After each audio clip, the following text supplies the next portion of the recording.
Hello students, knowledge park institute के YouTube channel में आपका स्वागत है। आज की ये वीडियो इम्पोर्टेंट होने वाली है बीएससी, बीए, बीकॉम सभी क्लासेस के फर्स्ट सेमेस्टर के स्टूडेंट्स के लिए, क्योंकि आज के इस वीडियो में हम डिस्कस करने वाले हैं एक बहुत ही इम्पोर्टेंट क्वेश्चन पेपर को। ये क्वेश्चन पेपर है हमारा फूड न्यूट्रिशन एंड हाइजीन।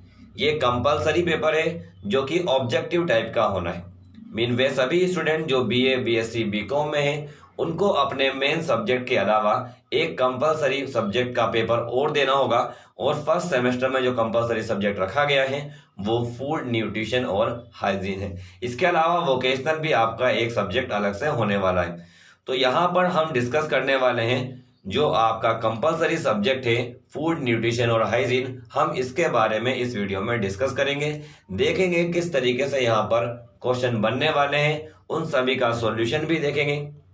अगर आप हमारे चैनल पर नए हैं और आपने अभी तक चैनल को सब्सक्राइब नहीं किया है तो चैनल को सब्सक्राइब कर लें ताकि आने वाली इंपॉर्टेंट वीडियो के नोटिफिकेशन आप तक आसानी से पहुंच सके। चलिए वीडियो को शुरू करते हैं।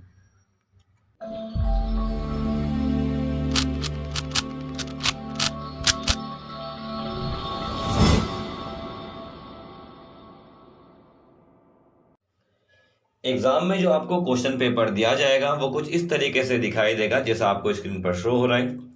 ऊपर यहाँ पर आपको पेपर कोड लिखा हुआ होगा। पेपर कोड यहाँ पर दिया हुआ है 22124।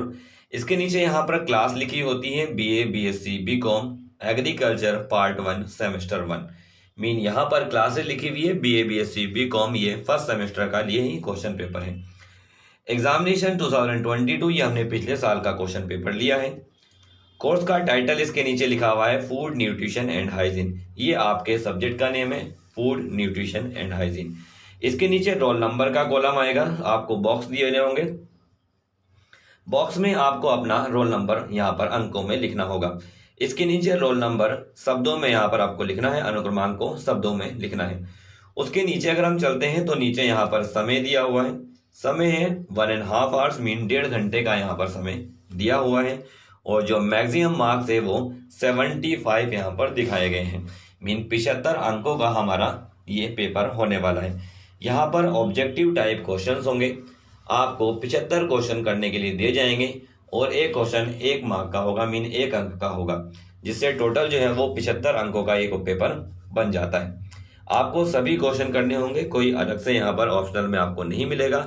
75 क्वेश्चन ही आपको दिए जाएंगे और वही आपको सबके सब यहाँ पर करने होंगे। इसके बाद यहाँ पर कुछ इंस्ट्रक्शन दिए हुए हैं, आप इन इंस्ट्रक्शन को पढ़ सकते हैं। और चलते हैं पेज नंबर 2 पर जहाँ पर क्वेश्चन स्टार्ट हो रहे हैं। तो यहाँ से क्वेश्चन हमारा पेपर स्टार्ट हो रहा है। पहला क्वेश्चन यहाँ पर दिया हुआ है, the purpose of nutrition and diet science is. पोषण और आहार विज्ञान का उद्देश्य है। पोषण और आहार विज्ञान का उद्देश्य क्या होता है?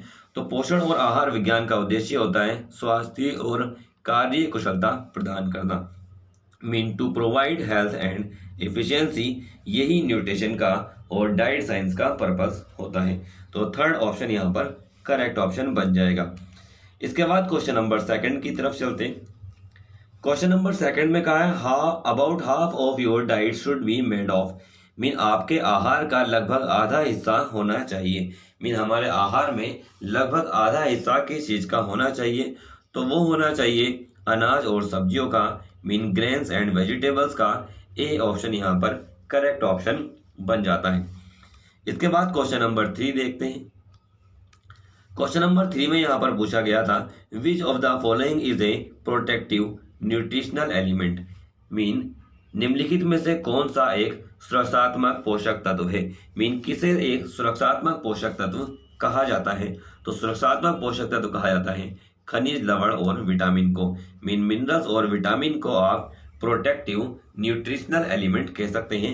थर्ड ऑप्शन यहाँ पर करेक्ट ऑप्शन बन जाएगा। इसके बाद क्वेश्चन नंबर 4 की तरफ चलते हैं। क्वेश्चन नंबर 4 में यहाँ पर कहा गया, an important function of food is also. भोजन का एक महत्वपूर्ण कार्य भी है। भोजन के यहाँ पर एक महत्वपूर्ण कार्य को और बताना है। तो भोजन का एक महत्वपूर्ण कार्य होता है शरीर के तापमान को नियंत्रित करना। Controlling body temperature is also important function of food. Second option यहाँ पर करेक्ट ऑप्शन बन जाता है। इसके बाद क्वेश्चन नंबर 5 देखते हैं।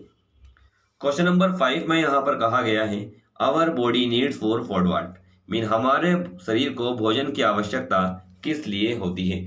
तो हमारे शरीर को भोजन की आवश्यकता शरीर के निर्माण के लिए होती है, शरीर को ऊर्जा देने के लिए होती है, शरीर को सुरक्षा प्रदान करने के लिए होती है, मीन इन सभी कार्यों के लिए होती है।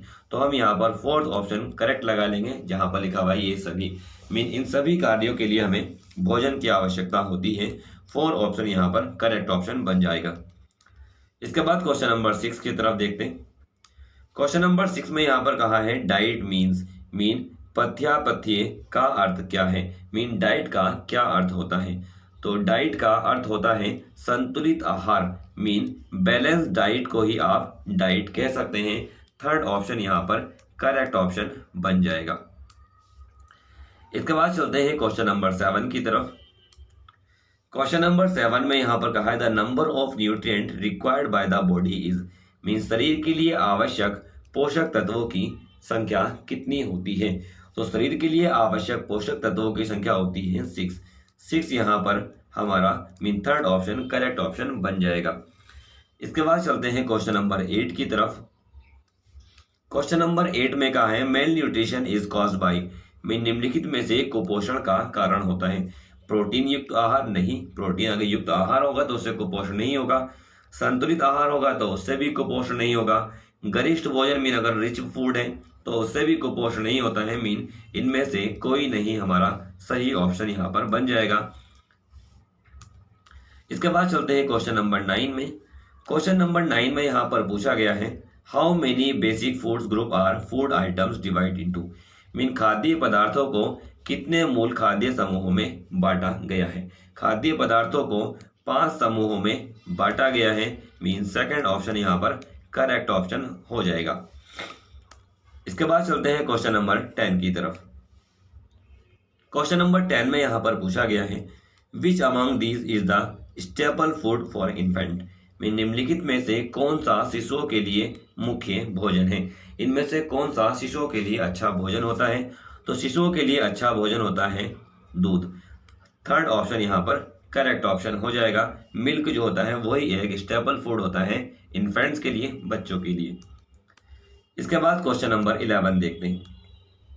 क्वेश्चन नंबर 11 में कहा है what are the benefits of diet planning, mean आहार आयोजन से क्या लाभ होते हैं। तो आहार आयोजन से समय का सदुपयोग भी होता है, धन का सदुपयोग भी होता है और कार्य का सरलीकरण भी हो जाता है, मीन ये सभी ऑप्शन यहाँ पर करेक्ट है। तो 4th ऑप्शन हम यहाँ पर लगा देंगे। इसके बाद क्वेश्चन नंबर 12 पे आ जाते हैं। क्वेश्चन नंबर 12 में यहाँ पर कहा है it is necessary for the health of members of the family, mean परिवार के सदस्यों के स्वास्थ्य के लिए आवश्यक होता है। परिवार के सदस्यों के स्वास्थ्य के लिए इनमें से क्या चीज आवश्यक है। तो उचित पोषण की आवश्यकता होती है। अगर उचित पोषण मिलता है तो परिवार के सदस्य जो होते हैं वो स्वस्थ रहते हैं। 2nd ऑप्शन यहाँ पर करेक्ट ऑप्शन बन जाएगा। इसके बाद चलते हैं क्वेश्चन नंबर 13 की तरफ। क्वेश्चन नंबर 13 में यहाँ पर पूछा गया है this is necessary so that all the members of the family get proper nutrition, mean परिवार के सभी सदस्यों को उचित पोषण मिले, इसके लिए क्या आवश्यक है। तो इसके लिए आवश्यक होता है आहार का आयोजन, मीन डाइट की प्लानिंग इसके लिए आवश्यक होती है। अगर डाइट की प्लानिंग की जाती है तो परिवार के सभी सदस्यों को पोषण सही से मिल जाता है। इसके बाद चलते हैं क्वेश्चन नंबर 14 की तरफ। क्वेश्चन नंबर 14 में यहाँ पर कहा है kwashiorkor disease is caused by the deficiency of, mean kwashiorkor रोग किसकी कमी के कारण होता है। तो क्वाशियोर जो होता है वो प्रोटीन की कमी के कारण होता है। ए ऑप्शन यहाँ पर करेक्ट ऑप्शन बन जाएगा। इसके बाद चलते हैं क्वेश्चन नंबर 15 की तरफ। क्वेश्चन नंबर 15 में कहा है the functions of protein, mean protein के कार्य हैं। तो प्रोटीन का कार्य शरीर का निर्माण करना भी होता है, शरीर में होने वाली टूट फूट की मरम्मत करना भी होता है, शल्य चिकित्सा में उपयोगी भी होता है प्रोटीन, मीन ये सभी कार्य करता है। तो हम यहाँ पर ये सभी मीन ऑल दीज वाला ऑप्शन करेक्ट कर लेंगे। 4 ऑप्शन यहाँ पर करेक्ट ऑप्शन बन जाएगा। इसके बाद बात करें क्वेश्चन नंबर 16 की। तो क्वेश्चन नंबर 16 में यहाँ पर कहा है deficiency of protein has a side effect of, mean protein की कमी का दुष्प्रभाव होता है। जब प्रोटीन की कमी होती है तो प्रोटीन की कमी से क्या दुष्प्रभाव देखने को मिलता है? तो प्रोटीन की कमी होने से शरीर का भार अनुपात से कम हो जाता है। मीन जो बॉडी वेट है वो रेशियो कम हो जाता है। तो हमारा सेकंड ऑप्शन यहाँ पर करेक्ट ऑप्शन बन जाएगा। इसके बाद क्वेश्चन नंबर 17 की तरफ चलते हैं। क्वेश्चन नंबर 17 में यहाँ पर कहा है the best mean of obtaining protein in the plant world are. Mean निम्न में वनस्पति जगत में प्रोटीन प्राप्ति का सर्वोत्तम साधन है। मीन प्रोटीन किसके द्वारा सबसे अधिक प्राप्त होता है? तो प्रोटीन सबसे अधिक प्राप्त होता है सोयाबीन से। सी हमारा थर्ड ऑप्शन यहाँ पर करेक्ट ऑप्शन बन जाएगा। सोयाबीन में सबसे ज्यादा प्रोटीन पाया जाता है। इसके बाद क्वेश्चन नंबर 18 की तरफ चलते हैं। क्वेश्चन नंबर 18 में कहा है it is very important for the use of fat. Mean वसा के उपयोग के लिए बहुत जरूरी है। तो वसा के उपयोग के लिए जरूरी होता है विटामिन। मीन 4 ऑप्शन यहाँ पर करेक्ट हो जाएगा, क्योंकि कुछ विटामिन ऐसे होते हैं जो कि वसा में ही घुलते हैं। आपने पढ़ा होगा कुछ विटामिन जल में घुलते हैं और कुछ विटामिन वसा में घुल जाते हैं। इसके बाद अगले क्वेश्चन देखते हैं। यहाँ पर क्वेश्चन नंबर 19 दिया है। क्वेश्चन नंबर 19 में यहाँ पर कहा है एक कॉम्प्लेक्स कार्बोहाइड्रेट इज। मीन एक जटिल कार्बोहाइड्रेट है। सेल्यूलोज भी एक जटिल कार्बोहाइड्रेट होता है। ग्लाइकोजन ये भी एक जटिल कार्बोहाइड्रेट है। पैक्टिन ये भी एक जटिल कार्बोहाइड्रेट है। और यहाँ पर दिया हुआ है स्टार्च। तो स्टार्च तो एक जटिल कार्बोहाइड्रेट होता है, लेकिन यहाँ पर इन्होंने गलत लिख दिया सुक्रोज। ये जटिल कार्बोहाइड्रेट नहीं होता। पूछा गया था जटिल कार्बोहाइड्रेट, तो यहाँ पर तो सारे के सारे ऑप्शन करेक्ट होने वाले हैं। जबकि यहाँ पर अगर देखा जाए तो ये ऊपर के 3 ऑप्शन करेक्ट है। सुक्रोज जो है वो जटिल कार्बोहाइड्रेट नहीं होता, मीन कॉम्प्लेक्स कार्बोहाइड्रेट नहीं होता। तो ये क्वेश्चन यहाँ पर थोड़ा सा गलत दिया हुआ था।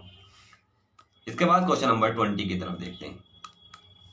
क्वेश्चन नंबर 20 में यहाँ पर पूछा गया है when the amount of glucose in the body is high it start coming out with urine whose symptom is this. Mean शरीर में ग्लूकोज की मात्रा अधिक होने पर यह मूत्र के साथ बाहर निकलने लगता है। यह लक्षण किसका है? मीन जब शरीर में ग्लूकोज की मात्रा ज़्यादा हो जाती है तो वह मूत्र के साथ बाहर निकलने लगता है। इस डिसीज को कहा जाता है मधुमेह, मीन डायबिटीज़ कहा जाता है। डायबिटीज़ में ही जो ग्लूकोज होता है वो यूरिन के साथ में बाहर निकलने लगता है। इसके बाद क्वेश्चन नंबर 21 देखते हैं। 21 में कहा है lactose is found in. Mean lactose किस में पाया जाता है? तो लैक्टोज पाया जाता है दूध में। मीन सेकंड ऑप्शन यहाँ पर करेक्ट ऑप्शन बन जाएगा। इसके बाद क्वेश्चन नंबर 22 देखते हैं। 22 में कहा है what is the main function of carbohydrate. Mean carbohydrate का मुख्य कार्य है। कार्बोहाइड्रेट का मुख्य कार्य होता है शरीर में ऊर्जा और शक्ति प्रदान करना। Mean to create energy and power in the body. Fourth option यहाँ पर करेक्ट ऑप्शन बन जाएगा। इसके बाद क्वेश्चन नंबर 23 देखते हैं। 23 में कहा है what kind of food is fat. Mean वसा किस प्रकार का भोज्य पदार्थ होता है? तो वसा होता है चिकनाई युक्त भोज्य पदार्थ। मीन लुब्रिकेंट टाइप होता है। फर्स्ट ऑप्शन यहाँ पर करेक्ट ऑप्शन बन जाएगा। इसके बाद क्वेश्चन नंबर 24 देखते हैं। 24 में कहा है how many calories does 1 gram of fat provide. Mean 1 ग्राम वसा कितनी कैलोरी ऊर्जा प्रदान करता है? 1 ग्राम वसा से कितनी ऊर्जा यहाँ पर मिलती है, ये यहाँ पर पूछा गया है। तो ऊर्जा मिलती है 9 ग्राम, सॉरी 9 कैलोरी यहाँ पर 1 ग्राम वसा से एनर्जी मिल जाती है। 4 ऑप्शन यहाँ पर करेक्ट ऑप्शन बन जाएगा। इसके बाद क्वेश्चन नंबर 25 देखते हैं। क्वेश्चन नंबर 25 में कहा है scurvy disease is cause by the deficiency of which vitamin. Mean scurvy रोग किस विटामिन की कमी से होता है? तो स्कर्वी रोग होता है विटामिन सी की कमी से। मीन थर्ड ऑप्शन यहाँ पर करेक्ट ऑप्शन बन जाएगा। इसके बाद क्वेश्चन नंबर 26 में कहा है which disease is the deficiency of vitamin A. Mean vitamin A की कमी से कौन सा रोग हो जाता है? तो विटामिन ए की कमी से होता है रतौंधी। रतौंधी एक ऐसा रोग है जिसमें व्यक्ति को कम प्रकाश में दिखाई नहीं देता। हमारा थर्ड ऑप्शन यहाँ पर करेक्ट हो जाएगा। ये विटामिन ए की कमी से नाइट ब्लाइंडनेस मीन रतौंधी हो जाता है। इसके बाद क्वेश्चन नंबर 27 देखते हैं।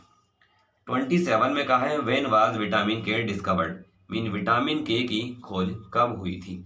तो विटामिन के की जो खोज हुई थी वो हुई थी 1943 में, मीन 1943 में हुई थी। थर्ड ऑप्शन यहाँ पर करेक्ट ऑप्शन बन जाता है। इसके बाद क्वेश्चन नंबर 28 देखते हैं।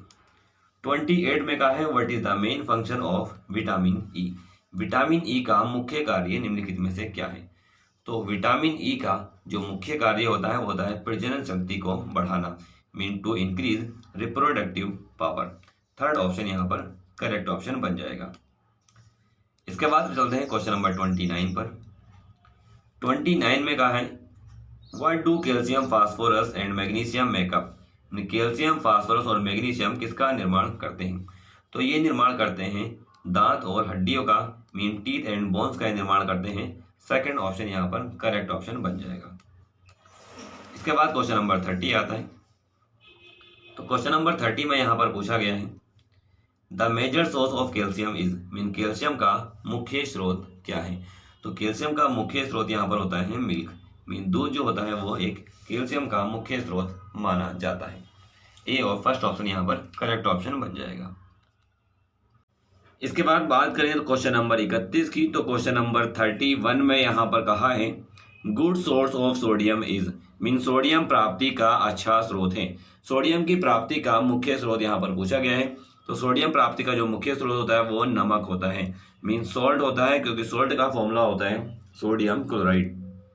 तो सोडियम क्लोराइड से सोडियम आसानी से प्राप्त किया जा सकता है, इसलिए सोडियम प्राप्ति का अच्छा स्रोत जो है वो यहाँ पर नमक माना जाएगा। इसके बाद बढ़ते हैं क्वेश्चन 32 की तरफ। क्वेश्चन नंबर 32 में यहाँ पर कहा है vitamin A is found the most in which, mean vitamin A किसमें अधिक मात्रा में मिलता है। तो विटामिन ए सबसे अधिक मात्रा में पाया जाता है यकृत में, मीन यकृत का जो ऑयल होता है, लीवर जो ऑयल होता है उसमें ये पाया जाता है। ए ऑप्शन यहाँ पर करेक्ट ऑप्शन बन जाएगा। इसके बाद बढ़ते हैं क्वेश्चन नंबर नेक्स्ट की ओर। क्वेश्चन नेक्स्ट यहाँ पर दिया है क्वेश्चन नंबर 33 में पूछा गया था vitamin C is found in which of the following. Vitamin C निम्नलिखित में से किसमें पाया जाता है।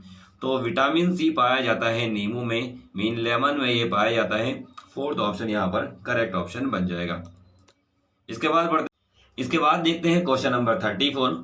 क्वेश्चन नंबर 34 में यहाँ पर कहा है घेंगा disease is caused by deficiency of which element, mean घेंगा रोग किस तत्व की कमी से होता है। तो घेंगा रोग होता है आयोडीन की कमी से। ये थर्ड ऑप्शन हमारा यहाँ पर करेक्ट ऑप्शन बन जाएगा। आयोडीन की कमी होने से घेंगा रोग हो जाता है। बढ़ते हैं नेक्स्ट क्वेश्चन की तरफ। Question number 35।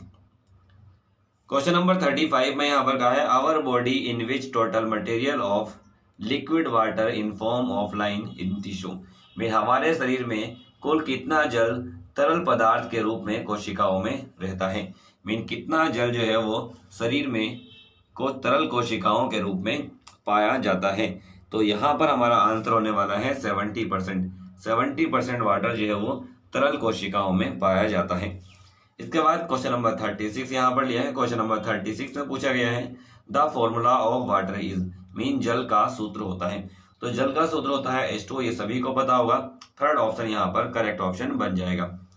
इसके बाद नेक्स्ट क्वेश्चन की तरफ चलते हैं। तो नेक्स्ट क्वेश्चन यहाँ पर लिया है 37। कहा है what is the development of children for necessary, mean बच्चों के विकास के लिए सबसे जरूरी क्या है। तो बच्चों के विकास के लिए सबसे ज्यादा जरूरी यहाँ पर मछली को माना जा सकता है, क्योंकि मछली के में सभी प्रकार के प्रोटीन, विटामिन, फल सभी चीजें उपस्थित होती है। तो यहाँ पर बच्चों के विकास के लिए मछली को आवश्यक माना जा सकता है। इसके बाद अगले क्वेश्चन की बात करें। क्वेश्चन नंबर 38 यहाँ पर लिया है। क्वेश्चन नंबर 38 में कहा है for the supply of iron A pregnant women should be given, mean लोहे की आपूर्ति के लिए एक गर्भवती महिला को दिया जाना चाहिए। तो एक गर्भवती महिला को मांस दिया जा सकता है, क्योंकि उसमें आयरन की मात्रा काफी अधिक होती है। मांस के द्वारा आयरन की पूर्ति हो जाती है। तो यहाँ पर सेकंड ऑप्शन हमारा करेक्ट ऑप्शन बन जाएगा। इसके बाद क्वेश्चन नंबर 39 की तरफ चलते हैं। क्वेश्चन नंबर 39 में यहाँ पर कहा है what should be eaten for the supply of vitamin C, mean vitamin C की आपूर्ति के लिए क्या खाना चाहिए। तो विटामिन सी आंवले में भी होता है, टमाटर में भी होता है, नींबू में भी होता है। मीन यहाँ पर ये सभी ऑप्शन हमारा करेक्ट ऑप्शन बन जाएगा। फोर्थ वाला ऑप्शन जो है वो सभी ये वाला ऑप्शन जो है विटामिन सी के लिए सभी वाला ऑप्शन करेक्ट ऑप्शन बन जाता है। इसके बाद चलते हैं क्वेश्चन नंबर 40 की तरफ। क्वेश्चन नंबर 40 में यहां पर कहा है nutritious element that is found in milk, पोषक तत्व को दूध में नहीं पाया जाता है। मीन ऐसा पोषक तत्व जो कि दूध में नहीं पाया जाता है वो कौन सा है? तो विटामिन सी यहाँ पर दूध में नहीं पाया जाता। ये 4 ऑप्शन हमारा करेक्ट ऑप्शन बन जाएगा। इसके बाद चलते हैं नेक्स्ट क्वेश्चन की तरफ। Question number 41। क्वेश्चन नंबर 41 में कहा है कम्युनिटी हेल्थ इज मीन सामुदायिक स्वास्थ्य है। सामुदायिक स्वास्थ्य का क्या मतलब है? तो सामुदायिक स्वास्थ्य होता है समुदाय में रहने वाले प्रत्येक सदस्य का उत्तम स्वास्थ्य। अगर समुदाय में रहने वाले प्रत्येक व्यक्ति का उत्तम स्वास्थ्य होता है तो उसे आप सामुदायिक स्वास्थ्य कह सकते हैं। ए ऑप्शन यहाँ पर करेक्ट ऑप्शन बन जाएगा। इसके बाद क्वेश्चन नंबर 42 आता है। क्वेश्चन नंबर 42 में कहा है home do you depend on the community health mean सामुदायिक स्वास्थ्य के लिए किस पर निर्भर होता है? सामुदायिक स्वास्थ्य के लिए किस पर निर्भर रहेगा? तो सामुदायिक स्वास्थ्य जो है वो निर्भर रहता है समुदाय पर ही निर्भर करता है, मीन कम्युनिटी पे ही डिपेंड करता है। सेकंड ऑप्शन यहाँ पर करेक्ट ऑप्शन बन जाएगा। इसके बाद चलते हैं क्वेश्चन नंबर 43 की ओर। क्वेश्चन नंबर 43 में यहाँ पर कहा गया है BCG vaccine is given for the prevention of which disease mean BCG का टीका किस रोग की रोकथाम के लिए लगाया जाता है? तो बीसीजी का टीका जो लगाते हैं वो तपेदिक के लिए लगाते हैं, मीन ट्यूबरक्लोसिस जिसको टीबी भी कहा जाता है, टीबी के लिए बीसीजी का टीका लगाया जाता है। इसके बाद क्वेश्चन नंबर 44 देखते हैं। 44 में यहाँ पर पूछा गया the power of the body to fight disease is called mean शरीर की रोगों से लड़ने की शक्ति को आप क्या कहते हैं? तो शरीर की जो रोगों से लड़ने की क्षमता होती है उसे कहा जाता है रोग प्रतिरोधक क्षमता, मीन इम्यूनिटी कहा जाता है। सेकंड ऑप्शन यहाँ पर करेक्ट ऑप्शन बन जाएगा। इसके बाद चलते हैं क्वेश्चन नंबर 45 की ओर। क्वेश्चन नंबर 45 में यहाँ पर कहा है tuberculosis is spread by which bacterium, 6 रोग जो है वो किस जीवाणु के कारण फैलता है? तो 6 रोग जो फैलता है वो बेसिलस के द्वारा फैलता है, मीन सेकंड ऑप्शन यहाँ पर हमारा करेक्ट ऑप्शन बन जाएगा। इसके बाद क्वेश्चन नंबर 46 देखते हैं। 46 में यहाँ पर कहा है the symptoms of AIDS is mean AIDS के लक्षण क्या है? तो एड्स के लक्षण में भार में कमी, लंबे समय तक बुखार का रहना, अतिसार की शिकायत, ये सभी एड्स के लक्षण माने जा सकते हैं। तो यहाँ पर हमारा डी ऑप्शन हो जाएगा इनमें से सभी। ये डी ऑप्शन करेक्ट ऑप्शन हो जाएगा क्योंकि सभी लक्षण एड्स के लक्षण होते हैं। इसके बाद नेक्स्ट क्वेश्चन देखते हैं। नेक्स्ट क्वेश्चन में यहाँ पर कहा है when was mid day meal program implemented mean mid day meal कार्यक्रम शुरुआत कब हुई थी? ये यहाँ पर क्वेश्चन नंबर 47 में पूछा गया है। तो मिड डे मील की शुरुआत जो थी वो 1995 में हुई थी, मीन फर्स्ट ऑप्शन हमारा यहाँ पर करेक्ट ऑप्शन बन जाएगा। इसके बाद देखते हैं क्वेश्चन नंबर 48 में कहा है the symptoms of diabetes are mean मधुमेह रोग के लक्षण क्या होते हैं? तो बहुमूत्रता, अधिक प्यास लगना, भूख में वृद्धि, ये सभी डायबिटीज के लक्षण होते हैं, मीन यहाँ पर फोर्थ वाला ऑप्शन ये सभी करेक्ट ऑप्शन बन जाएगा। इसके बाद चलते हैं क्वेश्चन नंबर 49 की ओर। 49 में कहा है what are the cause of high blood pressure among the following, निम्न में उच्च रक्तचाप के कारण है। तो उच्च रक्तचाप का जो कारण है वो धूम्रपान और मदिरापान को माना जाता है, मीन स्मोकिंग और ड्रिंकिंग, यही हाई ब्लड प्रेशर के कारण होते हैं। तो थर्ड ऑप्शन हमारा करेक्ट ऑप्शन बन जाएगा। इसके बाद क्वेश्चन नंबर 50 आता है। क्वेश्चन नंबर 50 में कहा है the symptoms of high blood pressure are mean उच्च रक्तचाप के लक्षण हैं चक्कर आना, सिर दर्द, उल्टी होना, ये सभी हाई ब्लड प्रेशर के लक्षण होते हैं, मीन यहाँ पर भी हमारा फोर्थ ऑप्शन ये सभी करेक्ट ऑप्शन बन जाता है। इसके बाद क्वेश्चन नंबर 51 देखते हैं। क्वेश्चन नंबर 51 में यहाँ पर कहा है the cause of obesity is mean मोटापे का कारण होता है।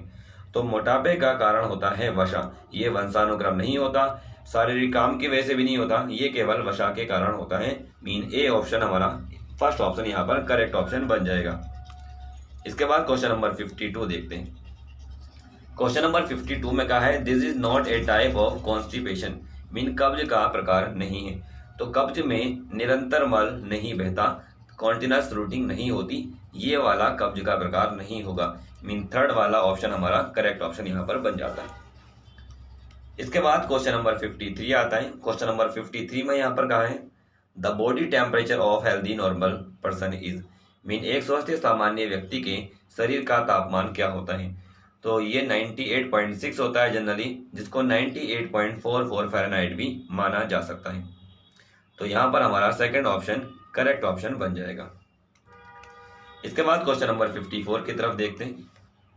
54 में यहाँ पर कहा है विच of the following food should not be given after fever control, mean ज्वर नियंत्रण के बाद कौन सा आहार नहीं देना चाहिए। मीन बुखार जब कंट्रोल हो जाता है तो कौन सा आहार नहीं देना चाहिए, मीन उस टाइम पर फल नहीं दिए जाते। जब बुखार कंट्रोल हो जाता है तो फलों का सेवन नहीं किया जाता। थर्ड ऑप्शन यहाँ पर करेक्ट ऑप्शन बन जाता है। इसके बाद क्वेश्चन नंबर 55 की तरफ देखते हैं। क्वेश्चन नंबर 55 में यहाँ पर कहा है on which day national women's day is celebrated, mean राष्ट्रीय महिला दिवस कब मनाया जाता है। तो राष्ट्रीय महिला दिवस जो मनाया जाता है वो 13 फरवरी को मनाया जाता है, और यहाँ पर 13 फरवरी कोई भी ऑप्शन नहीं दिखा है। राष्ट्रीय महिला दिवस 13 फरवरी को मनाया जाता है, जबकि अंतर्राष्ट्रीय महिला दिवस जो होता है वो मनाया जाता है 8 मार्च को। मीन तब हमारा सेकंड ऑप्शन करेक्ट होगा, लेकिन तब होगा जब अंतर्राष्ट्रीय महिला दिवस कहा जाए। राष्ट्रीय महिला दिवस 13 फरवरी को मनाया जाता है। तो ये क्वेश्चन यहाँ पर ऑप्शन गलत दिए हुए थे। इसके बाद क्वेश्चन नंबर 56 को देखते हैं। 56 में कहा है during pregnancy how much extra calories are required, गर्भ अवस्था में कितनी अतिरिक्त ऊर्जा की आवश्यकता होती है। तो गर्भ अवस्था में जो अतिरिक्त ऊर्जा की आवश्यकता होती है वो होती है 300 कैलोरी। फर्स्ट ऑप्शन यहाँ पर करेक्ट ऑप्शन बन जाएगा। इसके बाद अगले क्वेश्चन की तरफ देखते हैं। क्वेश्चन नंबर 57 में कहा है the period of pregnancy is of, mean गर्भावस्था की कुल अवधि होती है। तो ये अवधि होती है 280 दिन की, 280 डेज इसका सही आंसर हो जाना है। इसके बाद क्वेश्चन नंबर 58 आता है। क्वेश्चन नंबर 58 में कहा है what is the average haemoglobin level of India women, mean Bharat में औसतन हीमोग्लोबिन स्तर महिलाओं का कितना होता है। मीन महिलाओं में हीमोग्लोबिन का स्तर कितना होता है। तो ये होता है 10 से 12 ग्राम %। ए ऑप्शन यहाँ पर करेक्ट ऑप्शन बन जाएगा। इसके बाद क्वेश्चन नंबर 59 देखते हैं। 59 में कहा है to prevent and cure anaemia one should take, mean रक्त अल्पता की स्थिति को कम करने के लिए आहार में क्या लेना चाहिए। तो रक्त अल्पता की स्थिति में आयरन की जरूरत होती है, और आयरन हमें हरी सब्जी से ही मिलता है, अंडे से ही मिलता है, और गुड़ से भी प्राप्त होता है। मीन उपरोक्त सभी यहाँ पर करेक्ट ऑप्शन बन जाएगा। इसके बाद बात करते हैं क्वेश्चन नंबर 60 की। तो क्वेश्चन नंबर 60 में यहाँ पर कहा है vitamin A dose for children is, mean बच्चों को विटामिन ए की कितनी मात्रा दी जाती है। तो बच्चों को जो विटामिन ए की मात्रा दी जाती है वो होती है 1000 IU, सॉरी 1 लाख IU की इसकी मात्रा दी जाती है। फर्स्ट ऑप्शन यहाँ पर करेक्ट ऑप्शन बन जाएगा। इसके बाद क्वेश्चन नंबर 61 देखते हैं। 61 में यहाँ पर कहा है malnutrition during pregnancy results in, mean गर्भावस्था में कुपोषण के परिणाम स्वरूप क्या होता है। तो गर्भावस्था में अगर कुपोषण हो जाता है तो उस स्थिति में कम भारित बच्चे होते हैं, मीन LBW बेबीज वहां पर होते हैं। मीन फर्स्ट ऑप्शन यहाँ पर करेक्ट ऑप्शन बन जाएगा। इसके बाद क्वेश्चन नंबर 62 की तरफ देखते हैं। तो क्वेश्चन नंबर 62 में कहा है the total requirement of the calcium during lactation is, mean धात्री अवस्था में कैल्शियम की कुल आवश्यकता होती है। तो यह लैक्टेशन के टाइम पे जो आवश्यकता होती है 1000 मिलीग्राम की। मीन थर्ड ऑप्शन यहाँ पर करेक्ट ऑप्शन बन जाएगा। इसके बाद क्वेश्चन नंबर 63 आता है। तो क्वेश्चन नंबर 63 में यहाँ पर कहा है the main cause of diarrhoea is, mean अतिसार का प्रमुख कारण है। तो अतिसार का प्रमुख कारण होता है संक्रमण भी हो सकता है, विषाक्त जीवाणु भी हो सकते हैं, रासायनिक पदार्थ भी हो सकते हैं। मीन यहाँ पर ये सभी, मीन फोर्थ वाला ऑप्शन हमारा करेक्ट ऑप्शन बन जाएगा। इसके बाद क्वेश्चन नंबर 64 आता है। 64 में यहाँ पर कहा है this is a type of diarrhoea, अतिसार का इनमें से कौन सा प्रकार है। तो अतिसार का सामान्य अतिसार भी होता है, विशेष अतिसार भी होता है, और विशेष खाद्य पदार्थों से होने वाला अतिसार भी होता है। तो ये सभी अतिसार के प्रकार हैं। मीन ये सभी हमारा करेक्ट ऑप्शन यहाँ पर बन जाएगा। फोर्थ ऑप्शन करेक्ट ऑप्शन हो जाता है। इसके बाद बात करते हैं क्वेश्चन नंबर 65 की। तो क्वेश्चन नंबर 65 में यहाँ पर पूछा गया है this is are the symptoms of weak immunity, mean कमजोर प्रतिरक्षा का या फिर उसके लक्षण क्या है। तो बार बार बीमार पड़ना ये भी कमजोर प्रतिरक्षा का लक्षण है। हर समय थकान का महसूस होना ये भी कमजोर प्रतिरक्षा का लक्षण है। और घाव बढ़ने में अधिक समय लगना ये भी कमजोर प्रतिरक्षा का लक्षण ही होता है। तो यहाँ पर हमारा जो फोर्थ ऑप्शन है उपर्युक्त सभी, ये करेक्ट ऑप्शन यहाँ पर बन जाएगा। मीन सभी लक्षण जो होता है वो कमजोर प्रतिरक्षा के यहाँ पर होते हैं। इसके बाद क्वेश्चन नंबर 66 की तरफ देखते हैं। क्वेश्चन नंबर 66 में यहाँ पर कहा है immunity boosting measures include, mean प्रतिरक्षा बढ़ाने के उपायों में शामिल है। तो प्रतिरक्षा बढ़ाने के लिए अच्छी नींद लेना आवश्यक है, पौष्टिक भोजन खाना आवश्यक है, उचित व्यायाम करना आवश्यक है। मीन तीनों ही चीजें यहाँ पर आवश्यक है। तो करेक्ट ऑप्शन हमारा बन जाता है फोर्थ ऑप्शन जो कि है उपर्युक्त सभी, mean all of the above, ये हमारा करेक्ट ऑप्शन बन जाएगा। इसके बाद क्वेश्चन नंबर 67 की तरफ चलते हैं। क्वेश्चन नंबर 67 में कहा है gram, groundnut, beans etcetera are source of, mean चना, मूंगफली, सेम आदि स्रोत होते हैं। तो ये सभी स्रोत माने जाते हैं प्रोटीन के। मीन सेकंड ऑप्शन यहाँ पर करेक्ट ऑप्शन हो जाता है। इसके बाद क्वेश्चन नंबर 68 आता है। 68 में यहाँ पर कहा है वैक्सीनेशन इज, मीन टीकाकरण है। टीकाकरण एक प्राकृतिक प्रतिरक्षा होता है, मीन नेचुरल इम्यूनिटी ही होता है। ए और फर्स्ट ऑप्शन यहाँ पर करेक्ट ऑप्शन बन जाएगा। इसके बाद क्वेश्चन नंबर 69 देखते हैं। 69 में कहा है what is necessary for the child up to the age of 6 month, mean 6 माह तक के बच्चे को दिया जाना आवश्यक है। तो 6 माह तक के बच्चे को माँ का दूध दिया जाना आवश्यक होता है, मीन मदर्स मिल्क जो होता है वही आवश्यक होता है। पहला ऑप्शन यहाँ पर करेक्ट ऑप्शन बन जाएगा। इसके बाद क्वेश्चन नंबर 70 देखते हैं। क्वेश्चन नंबर 70 में कहा है which type of disease is measles is, mean खसरा किस प्रकार का योग है। तो खसरा जो होता है वो विषाणु जनित रोग होता है, मीन वायरस जेनरेटेड डिसीज होती है। सेकंड ऑप्शन यहाँ पर करेक्ट ऑप्शन हमारा बन जाता है। इसके बाद चलते हैं क्वेश्चन नंबर 71 की ओर। 71 में कहा हेपेटाइटिस इफेक्ट, हेपेटाइटिस रोग से प्रभावित होता है। तो हेपेटाइटिस रोग से प्रभावित होता है यकृत, मीन लीवर जो है वो यहाँ पर प्रभावित होता है। फर्स्ट ऑप्शन हमारा करेक्ट ऑप्शन बन जाएगा। इसके बाद क्वेश्चन नंबर 72 आता है। 72 में यहाँ पर पूछा गया है which type of disease of small pox, mean चेचक किस प्रकार का संक्रामक रोग होता है। तो चेचक एक विषाणु जनित रोग होता है, मीन वायरस जेनरेटेड ही ये होता है, मीन इसका भी सेकंड ऑप्शन यहाँ पर करेक्ट ऑप्शन बन जाता है। इसके बाद क्वेश्चन नंबर 73 आता है। 73 में यहाँ पर पूछा गया है what water does the body temperature, mean जल शरीर के तापमान को क्या करता है। तो जल शरीर के तापमान को नियंत्रित करने का काम करता है, मीन इसे मेंटेन करने का काम करता है। फर्स्ट ऑप्शन यहाँ पर करेक्ट ऑप्शन हो जाएगा। इसके बाद क्वेश्चन नंबर 74। इसके बाद बात करें क्वेश्चन नंबर 74 की। तो 74 में कहा है you can find this in T, चाय में पाया जाता है। तो चाय में कुछ मात्रा में थियोफाइलिन भी पाया जाता है और कैफीन जो है अधिक मात्रा में पाया जाता है, टेनिक एसिड नहीं होता। तो यहाँ पर या तो ये दोनों ऑप्शन करेक्ट हो जाएगी या फिर आप कैफीन वाले ऑप्शन को भी करेक्ट ऑप्शन मान सकते हैं, क्योंकि कैफीन जो है वो बहुत अधिक मात्रा में पाया जाता है, जबकि थियोफाइलिन जो होता है बहुत कम मात्रा में पाया जाता है। इसके बाद लास्ट क्वेश्चन यहाँ पर आता है 75 में यहाँ पर पूछा गया है which type of disease is diphtheria is, mean diphtheria किस प्रकार का रोग होता है। तो डिप्थीरिया होता है एक जीवाणु जनित, मीन बैक्टीरिया जेनरेटेड ये रोग होता है। फर्स्ट ऑप्शन यहाँ पर करेक्ट ऑप्शन हो जाता है। तो ये 75 क्वेश्चन थे जो 2022 के पेपर में आए थे। इसमें से काफ़ी सारे क्वेश्चन आपको एग्जाम में मिलने के चांसेस हैं। इसी तरह के क्वेश्चन एग्जाम में आएंगे। वीडियो को अच्छे से देखें, नोट करने क्वेश्चन को। अगर आपको ये वीडियो अच्छी लगी है तो चैनल को सब्सक्राइब करें, वीडियो को लाइक करें और अपने फ्रेंड के साथ में इस वीडियो को शेयर भी करें। Best of luck for your exam.